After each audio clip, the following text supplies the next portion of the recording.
I'm GNT and I'm going to take you through the aerial. Before attempting this move, I recommend you have a cartwheel to a good standard, as an aerial is a cartwheel without using your hands. Also, a good range of flexibility will help when doing this move, so if you need any help with those, click the videos or the links in the YouTube description. Before I break the move down, this video is going to focus on the proper gymnastics aerial, not an aerial hook or a B kick, which are commonly seen in tricking as it's easier to do a combination out of them.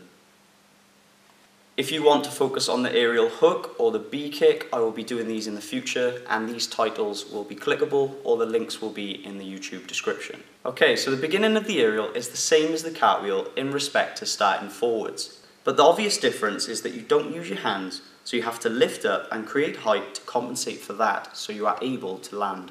Now, the easiest way to first go through the motion of an aerial is to work on a little run up so you have more momentum.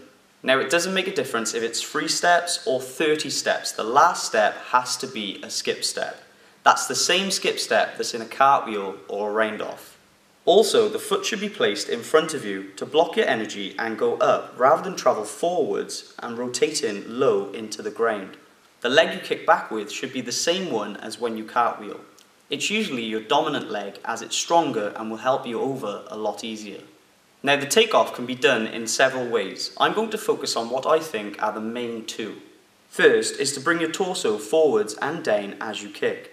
This is easier if you have good flexibility and will give you lift during the move as you push from your toes. Second method is to pop up on takeoff with your chest more upright and drive up as much as possible so you have enough height to do the move as you are falling to land.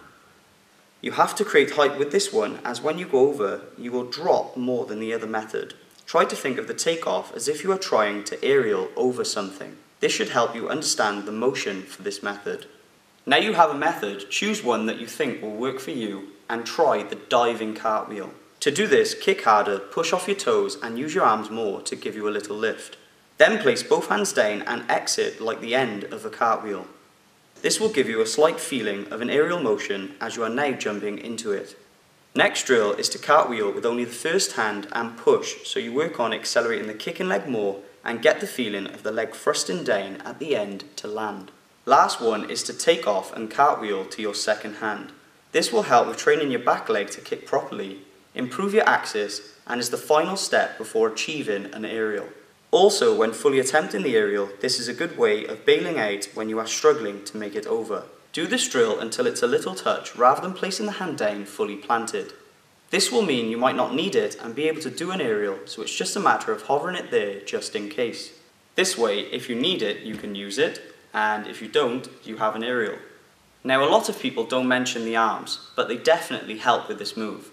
If the left arm drives forward, down, and then circles up behind you as the leg is kicking, it will increase your lift and rotation. The right arm will also help and is the key to choosing the method you chose earlier. If you chose the up, down and lift method, it will go forwards and then down. If you chose the drive up method, then the arm will go up to create more height and then down to help with rotation.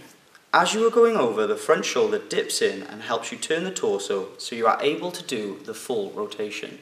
It also allows the kicking leg to circle all the way over, thrust down and land, so it's very important and usually quite natural when attempting the move. When the leg thrusts down, try to land on the ball of your foot to absorb impact. Remember, the quieter the landing, the safer and more controlled it is. When you are confident, you can make the move more aesthetically pleasing by trying to straighten the legs and point the toes during the movement. If you are not into that sort of thing, you can try it standing, to your own unique style, or to another movement. My final words of advice are to not give up. You may struggle when first attempting the move, but I'm sure with practice and hard work you will get it. So stay positive and good luck. This concludes my tutorial on the aerial, so check my channel for other tutorials, and don't forget to subscribe, like or follow me on any of these. Thank you.